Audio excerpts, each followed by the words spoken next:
Well, we got a new project. It's still cold out. We've got that, what they call Arctic blast and a blizzard coming this week. We just had one, as you can see outside here. We got about 2 feet of snow. But we got another one coming. This is my son's 2009 Brute Force 750. Pretty nice machine. He had a problem when he bought it. He knew it.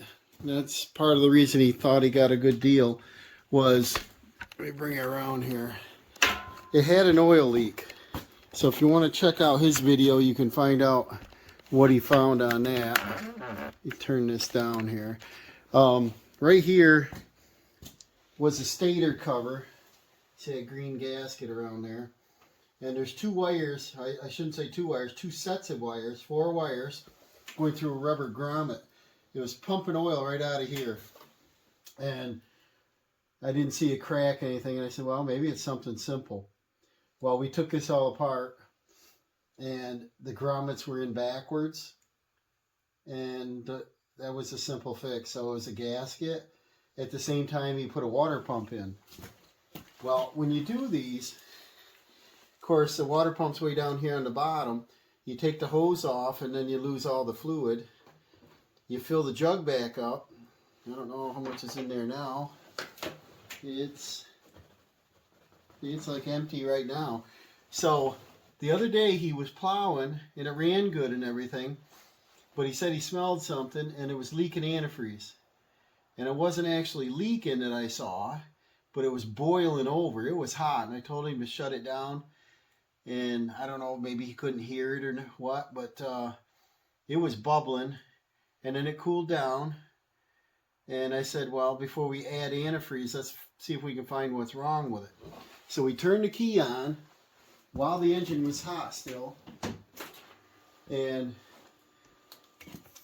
the fan wasn't running. And I said, well, that might be something simple, either a fuse or fan or the coolant sensor, if I can figure out where it is. There's one back here. I'm not familiar with this machine yet. It's probably that one down there, but that's probably oil filter or oil sensor. It's probably on the cylinder head, I would assume. So I'm going to do a little research on it. After he purchased it, we got an owner's manual and we got a repair manual. And it's a pretty nice, thick manual. So I think I'm going to go in and get that and do a little reading on it and see what we come up with. So if you're interested, follow along and we'll learn as we go.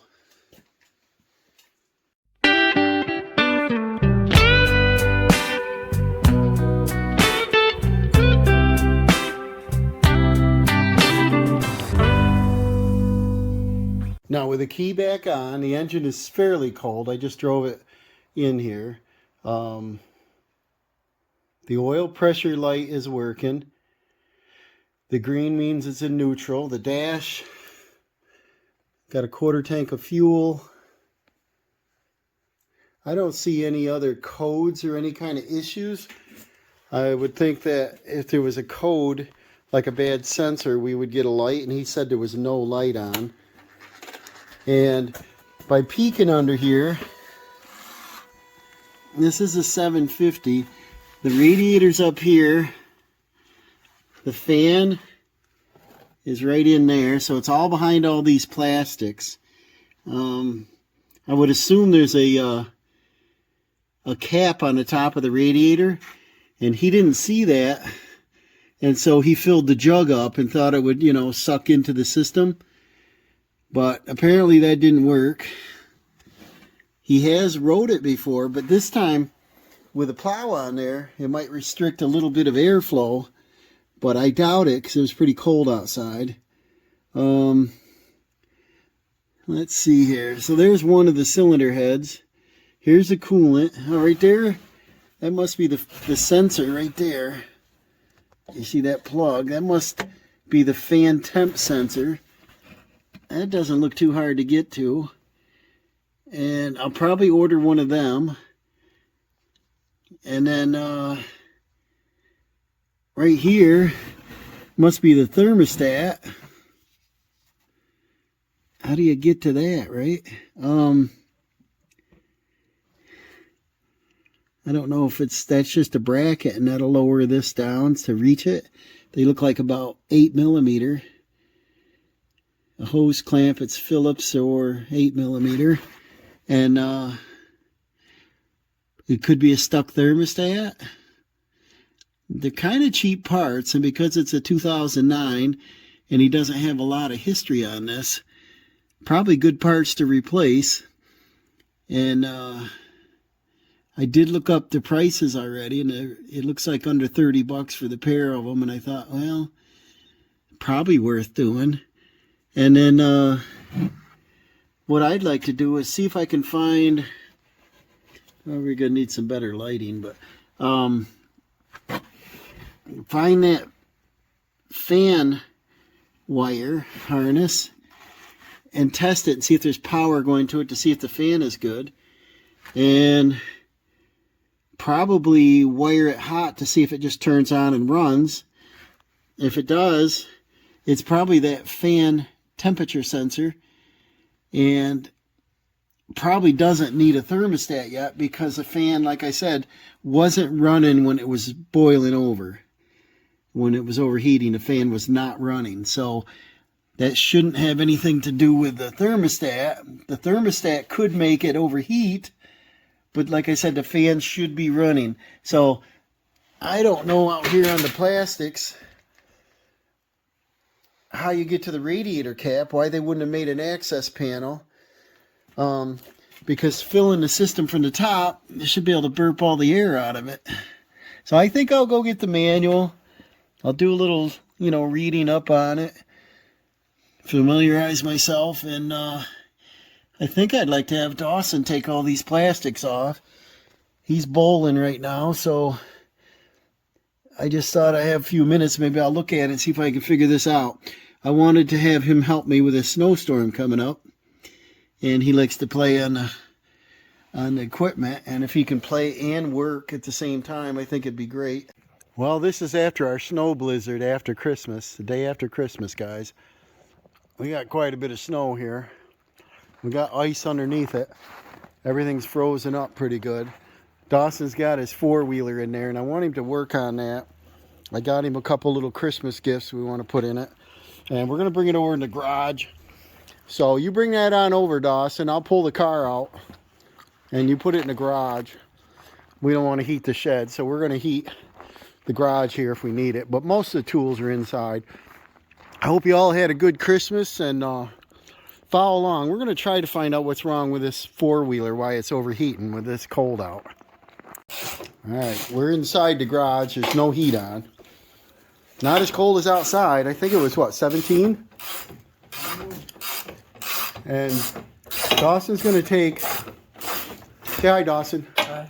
He's going to take his front rack off because they got a poor design. What's poor about it, Dawson? Can't get to the what? The radiator cap is right under here, the plastic. Yeah. All right, Dawson started removing the rack off from here. And then he realized he's got to remove the headlights. And they're on with Phillips screws, and they're coming out hard. I don't know why they use Phillips. And then he's got to take all these plastics off. He's got to take that front cover off. Then he's got to take this bumper cover, and he's got to take his light bar off. And then he's got to unhook winch wiring. All this to get to the radiator cap. Well, he got over here, and this cover... Explain this cover, Dawson. This cover, we stuck a mirror in here, and we could see that the radiator cap is right here, right behind this piece of plastic. And I guess this is just here to prevent mud and other gunk getting in here and plugging up the radiator. So I'm just going to be cutting this off, snipping this off, so I can get to my radiator cap to fill the system back up. And I don't want any air bubbles in the hoses, so I want to make sure this is properly filled up this time. And what I'm going to do is after I'm done, I'm just going to put this piece of plastic I cut off back up here. And I'll drill a hole, and I'll put my relay back up here like so. And that way, next time I can easily... And then what, just use zip ties, put that on? And there's one bolt down here, right? Right. And that'll snap over the frame, so it'll look good. Yep. Use black zip tie. And then... Otherwise, maybe we can clean this relay. otherwise, crap up what we too. would have to do, For the winch. which might have been smart as well, is drill a hole up here. And the cap that Dad ordered has a temperature gauge on it, so I can easily access my radiator cap from my four-wheeler and see what temperature the engine is. So, but I'm just gonna do this. This is the least amount of work, and rather than taking out the whole front end and all that, so I think we'll save a lot of time. Well, let's see what he did here. How'd you do it? Got my Dremel. Oh, he cut right across that line, so that should work. And then Now, there is our radiator cap we've been searching for. So now, we should be easy to... wow. I mean, you know what I would do, guys? I don't know. Online, I found on Amazon another radiator cap, and it has a thermometer built into it, so you can tell if it's 180, 160, whatever. And I think that's a good thing to have. And the problem is, you see, it comes up on this weird angle. It doesn't go up straight. Where are you? Okay, it doesn't go up straight like I was hoping. It comes up on this angle, so it's right on this corner right here. And if we look on this little pocket, see this pocket, Dawson? Yeah. This pocket is right there. This clip, right? He could almost drill right here and never be noticeable. That might be a good thing to do, but it has to be big enough to get your hand in there, or a funnel to fill it, you know, an access panel, something, if he wants to do it like that. We got a little heater on in here now. My fingers are froze. It's like 17 outside, or 16. And the wiring that this guy put this winch on, he did a good job putting the winch in, but the wiring is not too great. We should probably change that out. But he did use a relay, which I like. And then the problem is that fan is not running. And next we got to find out why. And I got to remember where I left off the other day on the video, but we have a fan temp sensor on the other side, and is it visible here? Not really, sort of. That fan sensor's right there on the thermostat housing, and the thermostat's right there, and there's a metal frame right above it. So that's, what a stupid design. I'm telling you, you hear it on all my videos, these engineers, I don't know what they're thinking. They just want to add up the labor, or they want you to make it go back to the dealer, where the dealer works on 10, 20 in a row, and he knows exactly what to bend out of the way. But I would think you'd want to service things a little bit better. If they want their machines taken care of, people would service them better if you can get to them. But what I did is I went ahead and ordered, because we had a few days there, I told you, and I ordered a thermostat. And I got to remember what temp this was. Was it a 180 or 192? Whatever it called for. Does it say on there, Dawson? I don't remember. And I can look it up. But it's a direct fit. And then I ordered, got the socket thing. Here's a temperature sensing unit. The fan doesn't run, and this is a switch to make it run. Now, I didn't open the package up, but because it's a 2009 and they're really cheap, these parts are really cheap, I would think they'd be a maintenance item, because that heats up, cools down. On the end of this, it's got a bulb on it, and that could have some corrosion on it, not getting a good connection.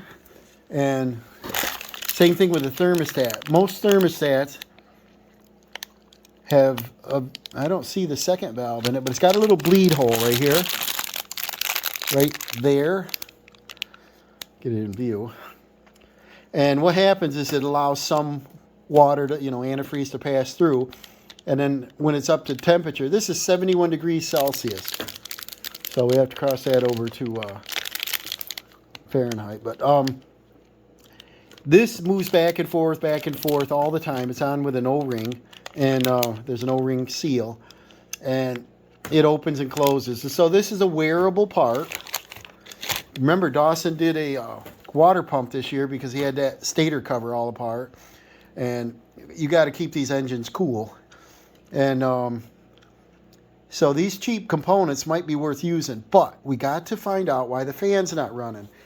And if you remember, I think I mentioned that when we got this Wheeler back in the spring there, we got an owner's manual and we got a service manual. And check this out, Dawson. I don't know if you noticed this yet. He's been peeking through there.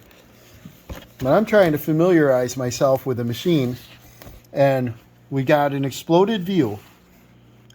The overflow tank has an overflow on that, so if the system gets way too hot, it comes out on the ground. That's where it was leaking. That's where it's leaking, correct. That means the machine, it could be full, and it's very hot.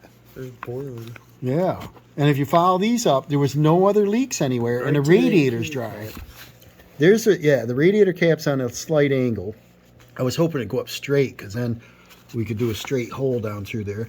But here's your fan, and here's a little breather hose for the fan wire. I don't know what that's for. There's the the thermostat. And then the sensor is right.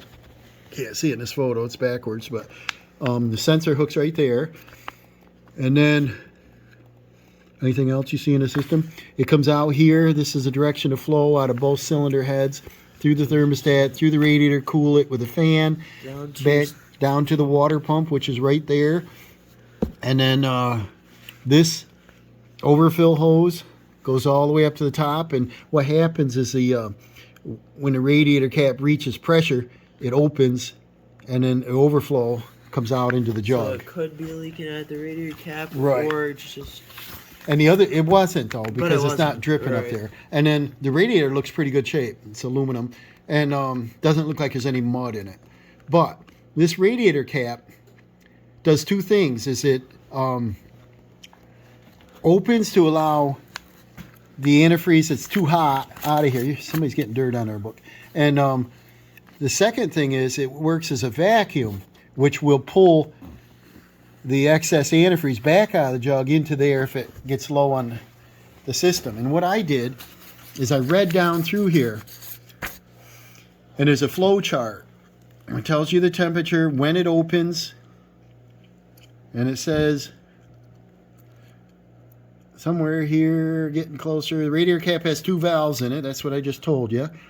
And then the pressure valve opens and releases pressure into the reserve tank. But back up here, the radiator fan relay conducts to operate the radiator fan. Okay, so that has me wondering, like, okay, well, where's the relay at? So we know there's a temp sensor. So I went to electrical, and if you go to the electrical system, what do we got here? We have, on the wrong page, it's probably the page prior, but if you follow this,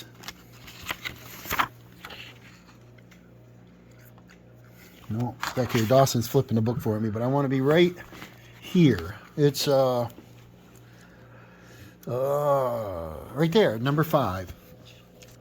Radiator fan breaker. So where's 5? 5, right there. Radiator Where fan breaker. That's the thing. That's the part right there. That's what we got to look for, guys. So let's look for that. Where does it say it's located? This is up near the seat. So we got the seat off because we were thinking about disconnecting the battery. So while we're up in here, battery looks new. We didn't do that.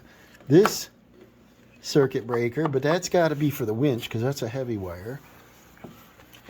Dawson checked the fuses before. I checked the fuses. None of them were blown. And then this here is what you saw in one of my past videos. Shine that light this way. That's for the salt spreader, right? Yeah, and I just put this down in there, a little extra wire, and I put little clips on it so he can pull that out easily. Look at all these wires. What's that say on that tape there? Solenoid. Okay, that's solenoid right here. Starter solenoid. So they were doing something in here once. We got 2 computers here. Right here I read that this had something to do with spark or charge or something. This looks like a relay. But it don't look like that picture, does it, Dawson? No. Do you see anything in here? It says it's in the seat cover.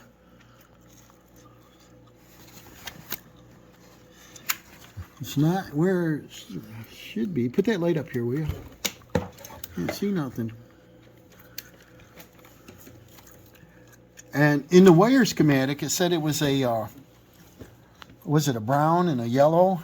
It was a white. These don't look right. Blue, white, and a white wire.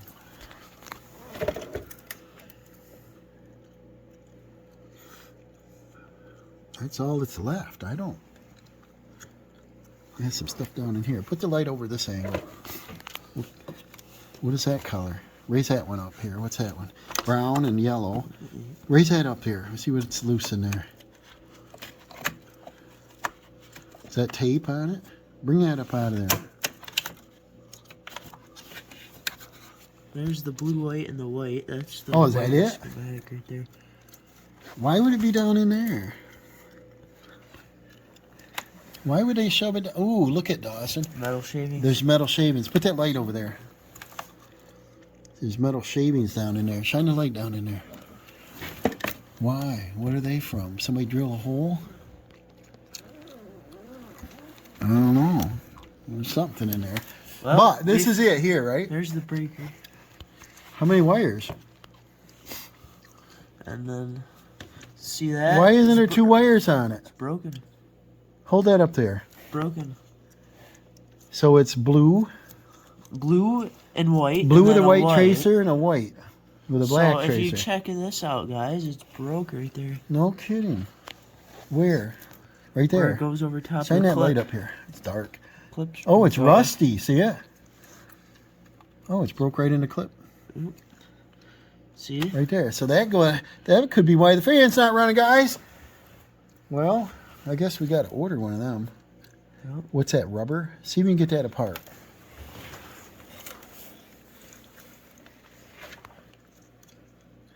See what's going on. It's a breaker, right? See that? That's what we're missing on this side right there, that little Bring clip. it up here in the light. I can't see it. It's like that. Is that slid into that rubber? Yep. It's a casing. We got to learn on this machine because he hasn't had it long enough. Broke right off. Let me see it. That's corroded there, isn't it? Yep.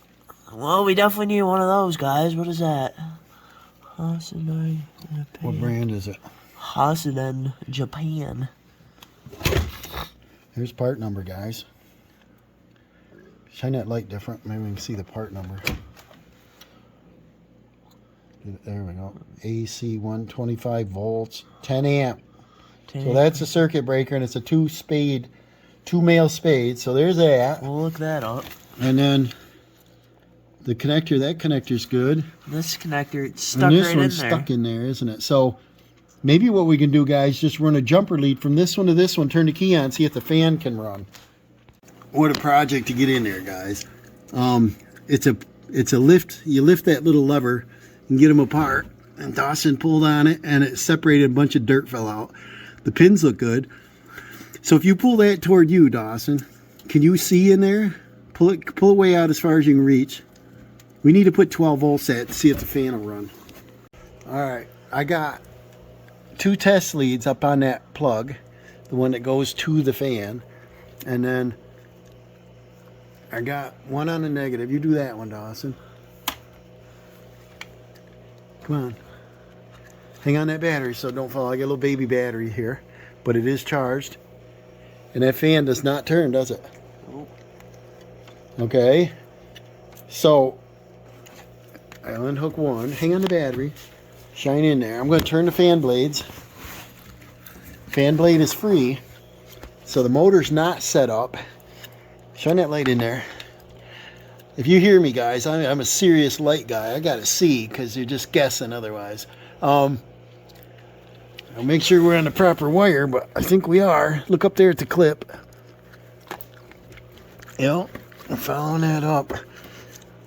Oh, the clip fell off. See it? All right, that connection wasn't in all the way. Shine that light up there. I'm going to say it 50 times. Yeah, they're in tight now. Let's see. I want to confirm that the fan's any good or not here. Okay, so put my hand up in front of the radiator and it's very cold.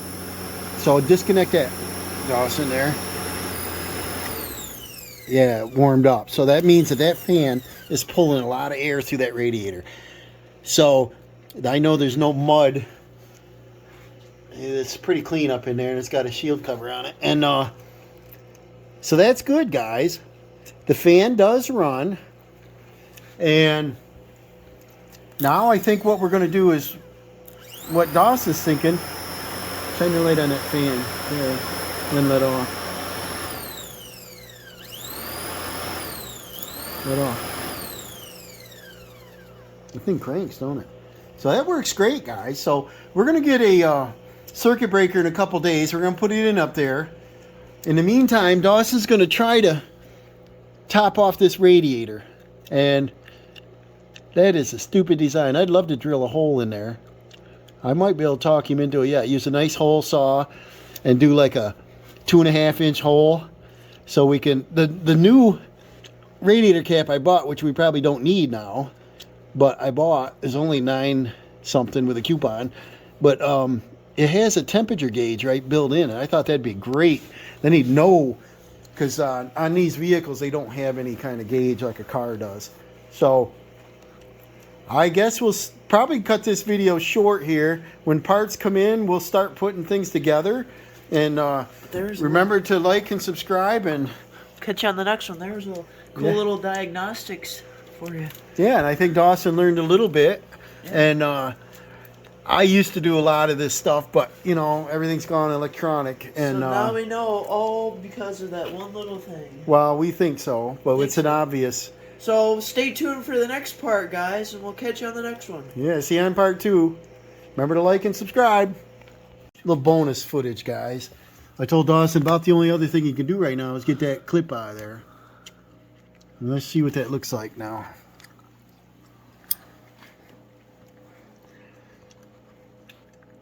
And it's got a hot spot, don't it? So that's kind of odd. So we got a circuit breaker coming. See you in the next one. Stay tuned.